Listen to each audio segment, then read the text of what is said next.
हरे कृष्णा। श्री श्री गुरु गौरांग की जय। नमो विष्णुपदाय राधिकाय प्रियात्मने श्रीमद् भक्ति वेदांत नारायण गोस्वामी इति नामिने।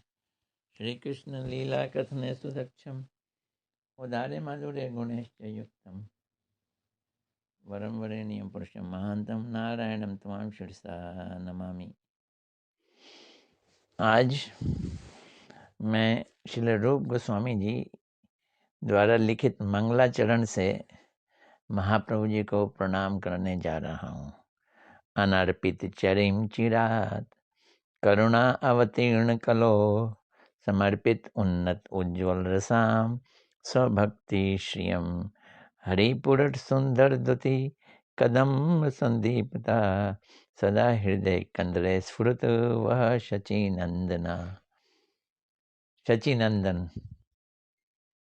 श्री गौर हरि मेरे हृदय के कंदरे में गुफा में स्फुरित हों।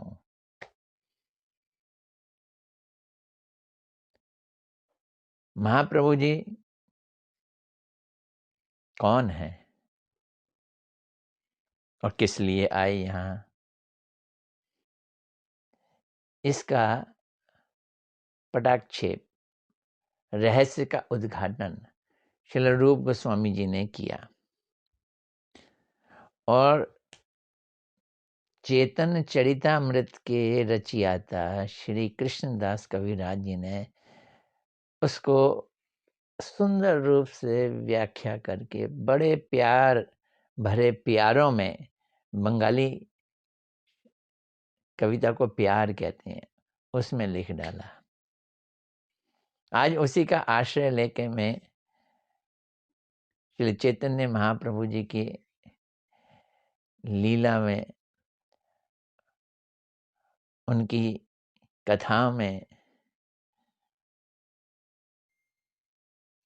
डूबने की कोशिश करूंगा।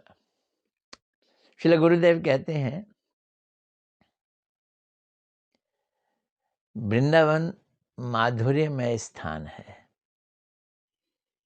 और नवदीप महाप्रभु जी का औदार्यमय स्थान है। ब्रज में अपराध और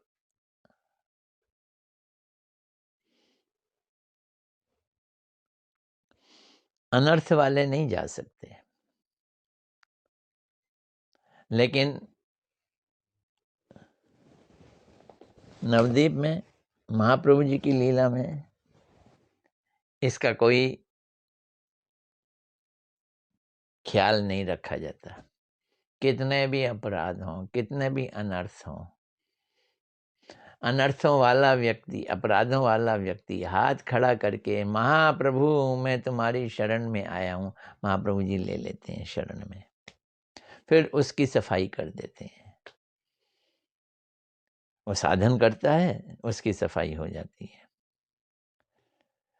साधन क्या करता है? उसको भी महाप्रभु जी ने युग धर्म का प्रचार किया, हरि नाम संकीर्तन। हरे कृष्ण कृष्ण कृष्ण हरे हरे, हरे राम राम राम हरे हरे। इस साधन से उसका परिमार्जन हो जाता है। महाप्रभु जी की शरणागति, हरि नाम की शरणागति, परिमार्जन हो जाता है। फिर वो वृंदावन के लायक बन जाता है। जो लोग अनर्थों से मुक्त हो जाते हैं, अपराधों से मुक्त हो जाते हैं, जो मुक्त कहलाते हैं, वो भी अभी वृंदावन में नहीं प्रवेश कर सकते। वृंदावन में प्रवेश करने के लिए ब्रज धाम के भाव वाला होना बहुत जरूरी है। ये ब्रज धाम भाव क्या है, ये समझना है। भक्ति के दो स्वरूप हैं, ऐश्वर्यमय भक्ति और माधुर्यमय भक्ति। ब्रज की भक्ति माधुर्यमय है, बैकुंठ की भक्ति अयोध्या की भक्ति ऐश्वर्यमयी है। बोलोगे क्या अंतर है? समझना, जब भक्त भगवान को भगवान मानकर स्तव स्तुति करके अपने को छोटा मानता है और भगवान को बड़ा मानता है, ऐसी भक्ति करता है, इसे ऐश्वर्यमयी भक्ति कहते हैं। भगवान इससे प्रसन्न होते हैं, पर थोड़ा थोड़ा। इस भक्ति से बंधते नहीं हैं, वश में नहीं होते, प्रसन्न होते हैं। और ऐसा भक्त बैकुंठ चला जाता है या अयोध्या वगैरह कहीं चला जाएगा, ब्रज में नहीं आ सकता। ब्रज की भक्ति का क्या कमाल है? ब्रज में भक्त भगवान को भगवान नहीं मानते और भगवान भी अपने को भगवान नहीं मानते, भूल जाते हैं। कारण ये प्रेम की घनीभूतता है, सघनता है, प्रगाढ़ता है। ब्रज के भक्तों का प्रेम इतना प्रगाढ़ है कि वो कृष्ण को बांध के रखते हैं। कृष्ण अपने को भगवान है भूल जाते हैं, सखा उनके कंधे पे चढ़ जाते हैं और कृष्ण उनका झूठा खाते हैं। ये प्रेम का आदान प्रदान है, बहुत ही श्रेष्ठ प्रेम है ब्रज में। इस प्रेम को माधुर्यमय कहते हैं। माँ यशोदा वात्सल्यमय प्रेम से कृष्ण को आनंद देती हैं और उसमें कई बार कान उमेट देती हैं और एक बार तो उखल से बांध भी दिया, डांट भी लगा देती हैं, धूर्त भी कह देती हैं, पर अपना बेटा मानती हैं। और कृष्ण भी उसी तरह से वात्सल्य रस का स्वादन करते हैं। ऐश्वर्य नहीं है क्या? वहां ऐश्वर्य है। माँ कहती है तूने मिट्टी खाई, मुंह खोल, तो मुंह खोल देते हैं, तो अंदर विश्व ब्रह्मांड दिखाई देता है। योग माया ऐसा कर देती है, मिट्टी नहीं दिखाई दी और यशोदा तो बेहोश होने लगी। फिर योग माया ने उसे हटा दिया और माँ यशोदा भूल गई। 7 दिन तक अपनी बाएं हाथ की छोटी उंगली पे गोवर्धन को उठाया, लेकिन कोई भी उन्हें भगवान मानने को तैयार नहीं। सब कहते हैं नंद बाबा जी नारायण की पूजा करते हैं, उनकी कृपा से ये गिरिराज गोवर्धन उठ गया। सब सखा अबे तबे करके बात करते हैं और गोपियों के वश में तो कृष्ण जबरदस्त ढंग से है और गोपियों में सर्वश्रेष्ठ राधा रानी है। राधा रानी उनको कितना प्रेम करती हैं, राधा रानी के प्रेम में वो कितना डूब जाते हैं। ये माधुर्य प्रेम है, ब्रज का माधुर्य प्रेम है।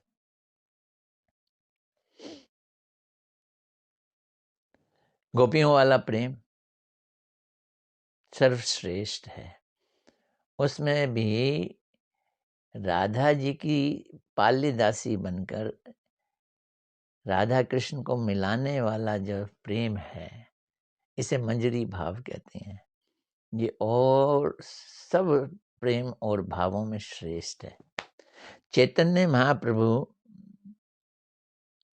उनकी अगर हम भक्ति करें तो घटिया से घटिया व्यक्ति भी इस बढ़िया से बढ़िया प्रेम को प्राप्त कर सकता है। ये खूबी है महाप्रभु जी का अवदान है। घटिया से घटिया व्यक्ति जगाई मदाई और राधा जी की पाले दासी वाला प्रेम प्राप्त कर सकता है, इस योग्य बन सकता है। इसलिए महाप्रभु जी की शरण में आए बिना उस रस का स्वादन नहीं कर सकते। महाप्रभु जी कौन हैं? वो कृष्ण हैं। तो कृष्ण से उनकी स्पेशलिटी क्या है, विशेषता क्या है, तो उसको समझेंगे। क्या विशेषताएं है?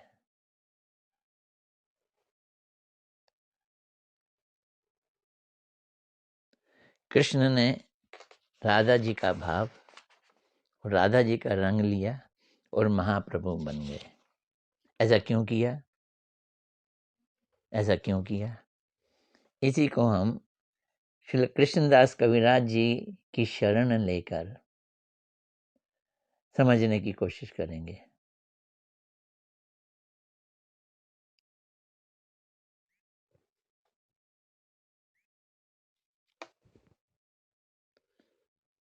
भगवान कृष्ण ब्रज में आए, ब्रजवासियों का प्रेम आनंद लिया, गोपियों के मधुर आनंद को भी उन्होंने स्वाद किया। पर इस स्वाद में उनकी 3 इच्छाएं रह गईं, अपूर्ण रह गईं। उन इच्छाओं को मैं समझाता हूं, पहले आप समझ लो। राधा जी का प्रेम इतना महान है, कृष्ण उसमें डूब जाते हैं और था नहीं पाते हैं। तो वो ये सोचते हैं, मैं जानूं तो सही कि राधा जी की प्रेम की गहराई क्या है। राधा जी के प्रेम की महिमा इतनी है कि उस प्रेम में कृष्ण का मधुरता, उनका रूप माधुरी, वेणु माधुरी, वो असीम हो जाती है।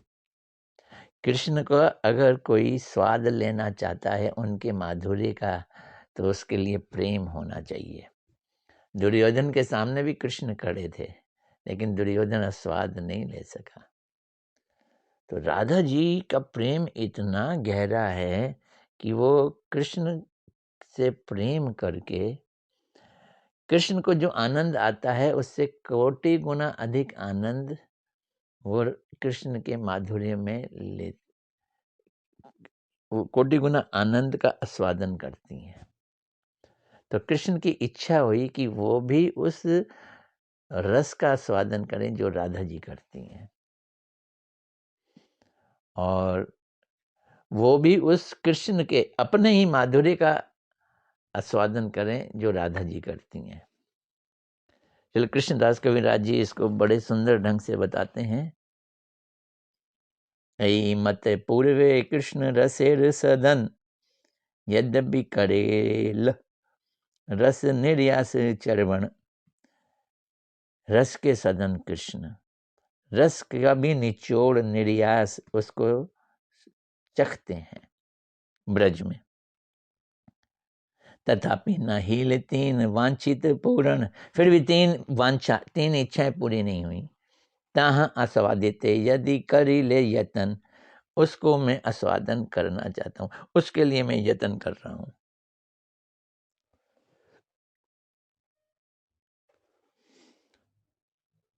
पूर्णानंदमय आमी चिन्मय पूर्ण तत्व, मैं पूर्ण आनंद हूं, मेरे से बढ़कर कोई नहीं है। चिन्मय पूर्ण तत्व हूं। राधिकार प्रेमे आमा कराए उन्मत्त, लेकिन फिर भी राधा जी का प्रेम मुझे उन्मत्त करा देता है, पागल करता है। कृष्ण कह रहे हैं मैं पूर्ण हूं, भगवान हूं, लेकिन राधा जी के आगे मैं उन्मत्त हो जाता हूं, पागल हो जाता हूं। क्यों? ना जानी राधार प्रेमे आछे कत बल, राधा जी के प्रेम में पता नहीं कितनी शक्ति है। ये बले हमारे करे सर्वदा विहवल, ये प्रेम इतना बलशाली है कि मुझे हमेशा विहवल कर देता है, पागल बना देता है। राधा जी मुझसे प्रेम करती हैं तो मैं जो आनंद लेता हूँ वो मेरा निज आनंद है। निज प्रेम स्वादे मोर है ये अलाद। मेरे को प्यार करने से जो मुझे आनंद आता है उसका तो मैं हमेशा स्वाद लेता हूँ, लेकिन ये राधा मुझे प्रेम करके जो मुझे आनंद देती है उससे करोड़ों गुना ज़्यादा उसको आनंद मिल जाता है। प्रेम ये करती है, सेवा ये करती है, सर्वस्व अपना लुटा मुझको ये देती है, लेकिन मैं आनंद में डूब तो जाता हूँ, पर मेरे से करोड़ों गुना अधिक आनंद इसको मिल जाता है। निज प्रेम स्वादे मोर है ये आह्लाद, तहाँ हईते कोटि गुण राधा प्रेम स्वाद। तहाँ हईते मतलब उसके मुकाबले में करोड़ों गुना राधा जी प्रेम का स्वाद करती हैं। राधा जी का प्रेम असीम है, उसके बढ़ने की कोई गुंजाइश नहीं है। राधा प्रेम विभू यार बड़ाई ते नाही ठाई, जिसको बढ़ने की ठाई नहीं है, जगह नहीं है। राधा जी का प्रेम इतना विभू है, तथापि से क्षण क्षण बड़ा है सदाई, फिर भी क्षण क्षण ये बढ़ता ही जाता है। अब आज प्यार की है, थोड़ी देर बाद करती हैं, इसका प्रेम विभू है, अनंत है, असीम है, फिर भी बढ़ता चला जाता है। अब एक बात सोचते हैं कृष्ण, क्या कृष्ण सोचते हैं? असल में राधा जी मुझे प्रेम करती है, उस प्रेम का मैं विषय हूँ, सब्जेक्ट हूँ मैं, और वो जो प्रेम राधा जी करती हैं वो राधा जी उस प्रेम का आश्रय हैं। अब ये दो शब्द याद रख लो, जिसको प्रेम किया जाता है विषय, और जो प्रेम करता है आश्रय। इसको यूं समझना, जैसे एक औरत घर में सुंदर सुंदर पकवान बनाकर खिलाती है अपने पति को, तो पति उस प्रेम का विषय है, और स्त्री जो सेवा कर रही है, कुकिंग कर रही है, चूल्हे के आगे काम कर रही है, वो उस प्रेम का विषय है। अगर पति को बहुत स्वाद आता है खाने में तो बनाने वाले को बड़ा आनंद आता है। ऐसे मेहमान आ जाए, मेहमान के लिए खाना बनाया जाए, बनाने वाला सेवा करता है, मेहनत करता है, अपना सर्वस्व लुटा देता है, और जब उसे पता चला कि मेहमान बड़े स्वाद से खा रहे हैं तो उसे बड़ा आनंद आता है। तो जो मेहमानों को आनंद आया वो विषय आनंद है, और जो खाना बनाने वाले को आनंद आया वो आश्रय आनंद है। ये दुनिया की तौर तरीके से मैं बताना चाहता हूँ। तो प्रेम में सेवा आनंद होता है, और प्रेम का आनंद जो प्रेमी है उसे प्रेम का आश्रय करते हैं। आश्रय मतलब वहाँ पे वो टिका हुआ है, और कृष्ण प्रेम के क्या है? विषय हैं। कृष्ण कह रहे हैं विषय जाति सुख आमार अस्वाद, मेरा स्वाद तो विषय जाति सुख का है। आमा है ते कोटि गुण आश्रय आह्लाद, मेरे से ज्यादा आश्रय को आनंद मिल जाता है। तो इसलिए कृष्ण की इच्छा हुई कि वो विषय की जगह आश्रय जाति बने। आश्रय जाति का मतलब है राधा जी बने, राधा जी बनने की इच्छा हुई उनकी।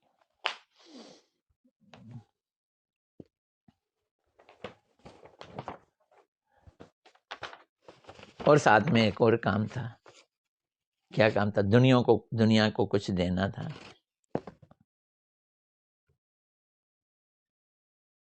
तो वो सोच रहे हैं, कृष्ण सोच रहे हैं, चिरकाल नाही करी प्रेम भक्ति दान।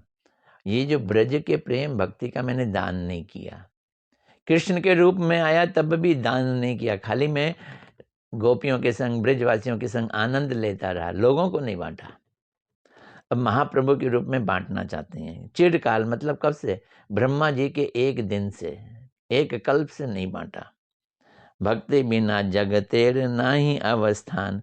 अरे ये ब्रज की भक्ति के बिना जग का कैसे अवस्थान होगा, कैसे जगत सुखी होगा? सोच रहे हैं कृष्ण कि सारी दुनिया मुझको विधि भक्ति करती है, यानी मुझे भगवान मानती है और मेरी पूजा अर्चना करती है। विधि भक्ते ब्रज भाव पाईते नाही शक्ति। इस विधि भक्ति से ब्रज का भाव नहीं मिलेगा। अब ब्रज का भाव कैसे मिलेगा? ब्रज का भाव पाने के लिए ये ऐश्वर्यमय भक्ति छोड़नी पड़ेगी। तो मैं ब्रज का भाव दूंगा, ऐसी इच्छा करके श्री कृष्ण ने राधा जी का भाव लिया। क्या सोचा? आपनी करीमो भक्त भाव अंगीकारे। मैं भक्त का भाव अंगीकार करूंगा, स्वीकार करूंगा। मैं विषय बन के नहीं आऊंगा, कृष्ण बन के नहीं आऊंगा। भक्त जो प्रेम के आश्रय हैं, वो कौन भक्त है? सर्वश्रेष्ठ राधा रानी। आपने करीमो भक्त भाव अंगीकारे, आपनी आचार्य भक्ति सिखाऊं सवारे। तो खुद मैं उसका आचरण करूंगा, आश्रय भक्ति का, राधा जी की भक्ति का, और दुनिया को सिखाऊंगा।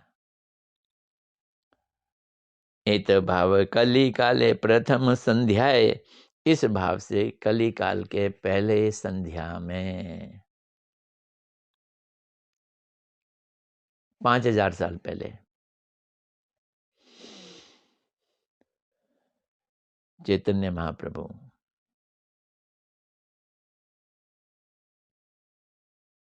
1484 ईस्वी में एत भावे कली काले प्रथम संध्याए अवतीर्ण हैला कृष्ण आपनी नदियाए।